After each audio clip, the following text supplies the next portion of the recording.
تم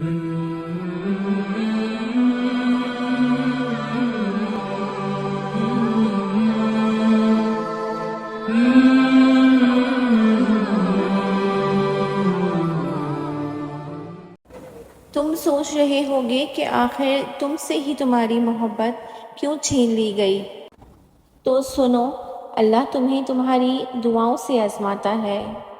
وہ تمہیں ہر اس چیز سے آزماتا ہے جو تمہاری دعاؤں کا حصہ ہوتی ہیں، جو تمہارے دل سے بہت قریب ہوتی ہیں، کیونکہ دعاؤں میں وہی رہتا ہے جس سے تمہیں بے پناہ محبت ہوتی ہے۔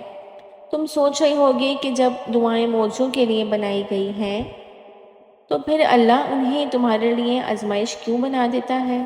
وہ ایسا اس لیے کرتا ہے کیونکہ دعائیں تو توکل کی دلیل ہوتی ہیں، اور اللہ کہتا ہے کہ تمہیں کیا لگتا ہے کہ تم کہو گے کہ میں ایمان لایا اور تمہیں آزمایا نہ جائے گا؟ جب تم یقین کا دعویٰ کرتے ہو تو سب سے پہلے اس یقین کی گواہی تمہارے دل سے لی جاتی ہے، اس لیے ہر اس شے کو تم سے دور کر دیا جاتا ہے جس کے بغیر تمہارا دل دھڑکنے کا تصور بھی نہیں کر سکتا۔ تمہاری سانسوں کی وجہ چھین کر اللہ دیکھتا ہے کہ کیا اتنا توکل ہے تمہیں اس پہ کہ تم اس پہ یقین رکھ کر سانسیں لیتے ہو، اور جب تم اس کی رضا کے لیے یہ بھی کر گزرتے ہو تو وہ بھی تمہاری رضا کے لیے ان کی ہر حد سے گزر جاتا ہے۔ اللہ ان دعاؤں کو کبھی نہیں بھولتا جو تم نے اس کی رضا کے لیے قربان کر دی۔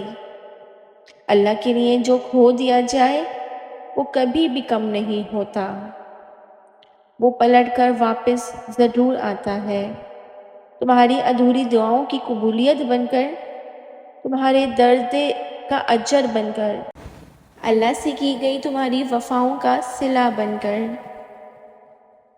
اور جب اللہ چاہے گا سب بدل جائے گا۔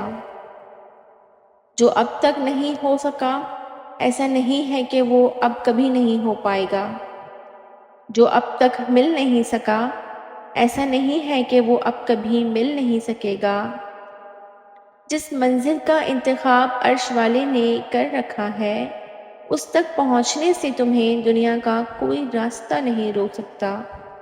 ضروری نہیں ہے کہ جو مانگا جائے وہ اسی وقت مل جائے، اور یہ بھی ضروری نہیں کہ جو نصیب میں نہیں لکھا وہ پھر کبھی نصیب کا حصہ نہ لکھا جائے۔ دعائیں نصیب بدل دیتی ہیں، بس یہ ساری وقت کی ترتیب ہے، سب کچھ اللہ کی منصوبہ بندی میں ہے۔ تمہارے سوچے ہوئے وقت کے مطابق نہ صحیح، مگر جو بھی ہوگا تمہاری رضا کے مطابق ہی ہوگا۔ اگر سب کچھ فوراً ملنے لگے اور ہو بہو ویسا ہی ملنے لگے جیسا تم چاہتے ہو تو تمہیں کیسے پتہ چلے گا کہ جو چیز اللہ سے مانگ کر ملنا میں مزہ ہے اس چیز کا مزہ بن مانگے مل جانا کیسا ہوتا ہے؟ اور اگر نیند آنکھوں میں اترنے لگے تو تم کیسے رات کے اندھیروں میں وہ سرگوشیاں سن سکو گے جو اللہ اور تمہارے درمیان ہوتی ہیں؟ تمہاری دعائیں سن لی گئی ہیں، مگر یہ وقت آزمائش کا ہے کہ انتظار کتنا کرتے ہو۔ تمہارا سکون بس یہ بات خود کو سمجھا لینے میں ہے کہ جو بھی ہوا اللہ کی رضا سے ہوا، اور جو بھی ہوگا اللہ کی رضا سے ہی ہوگا۔ جب بہترین وقت ہوگا تمہیں سب کچھ مل جائے گا تو اس کو منا لو جو حقیقت کو بدل سکتا ہے، اور اس کو منانے کی ایک ہی تدبیر ہے: دعا، صبر، یقین اور انتظار۔ ہر چیز کو کسی نہ کسی مقصد کے تحت تم سے وابستہ یا پھر دور کر دیا جاتا ہے، اور وہ مقصد تم کبھی نہیں جان سکتے، بس تمہیں اتنا یقین رکھنا ہے کہ وہ مقصد خدا ہے، اور جو وہ جانتا ہے وہ بہترین جانتا ہے، وہ تمہارا کبھی بھی برا نہیں چاہے گا۔ بس مطمئن رہو کہ جس کے ہاتھ میں تمہارا نصیب ہے وہ معجزوں کا بادشاہ ہے، وہ کہانی کا رخ جب چاہے گا جہاں چاہے گا موڑ دے گا۔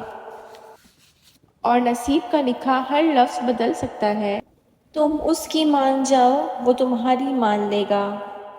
اللہ تعالیٰ قرآن پاک میں بنجر کھیتوں کی مثال بیان فرماتے ہیں کہ جیسے خشک سالی اور بنجر پن سے مرجھائی ہوئی کھیتی پر جب اللہ تعالیٰ ایک مخصوص عرصے کے بعد اپنا ابر کرم برساتے ہیں تو وہ بھی اپنی تمام تر تازگیوں اور انائیوں کے ساتھ دوبارہ ہری بھری ہو جاتی ہے، اور بظاہر اسے دیکھ کر کوئی نہیں کہہ سکتا کہ اس کھیتی نے کتنے تلخ اور سخت حالات کا سامنا کیا ہوگا۔ بالکل اسی طرح جب کچھ حال ہم انسانوں کے بھی ہو جائیں، ہم بھی یوں ہی حالات کے نظر ہو کر کئی تلخ تجربات کا سامنا کرتے ہیں، اور کچھ تو اس قدر بھیانک ہوتے ہیں کہ ہماری روح تک کو بھی چھلنی کر دیتے ہیں۔ مگر جب ہم اپنا سارا توکل اللہ تعالیٰ کی ذات پر کر کے اس کی رہنمائی مانگتے ہیں تو وہی ہماری بنجر کھیتیوں کا محافظ اور ہماری زندگیوں میں پھر سے رونقیں بخش دیتا ہے۔ زندگی میں چاہے کتنے بھی دکھ کے بادل کیوں نہ چھا جائیں، کتنی ہی غم کی آندھیاں کیوں نہ آئیں، ہمارا توکل اس نور اور اجالے پر ہونا چاہیے جو اللہ تعالیٰ اس مشکل وقت کے بعد ہمارے لیے لائیں گے، اور ضرور لائیں گے انشاءاللہ۔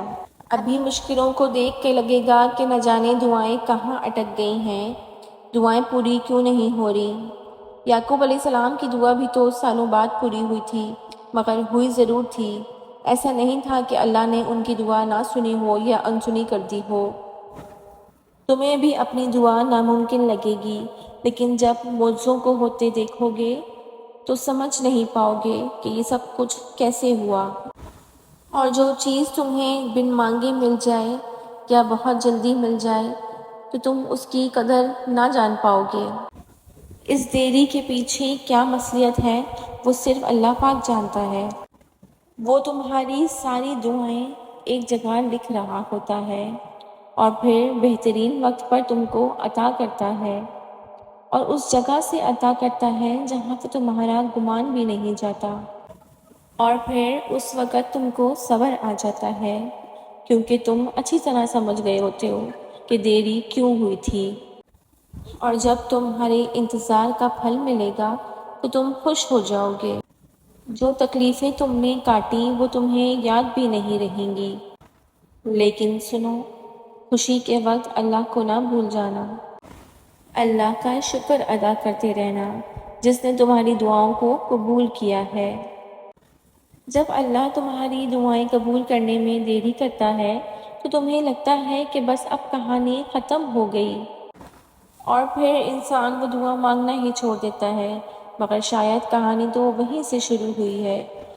نصیب تو لکھ دیا گیا ہے، لیکن دعائیں نصیب بدل دیتی ہیں۔ دعائیں کرتے رہو، اللہ تمہیں ہر چیز سے نواز دے گا جس کا تمہارے دل میں خیال آتا ہے۔ دوستوں، مجھے زیادہ سے زیادہ سپورٹ کریں اور ویڈیو کو لائک اور چینل کو سبسکرائب لازمی کر دیں۔ جزاک اللہ۔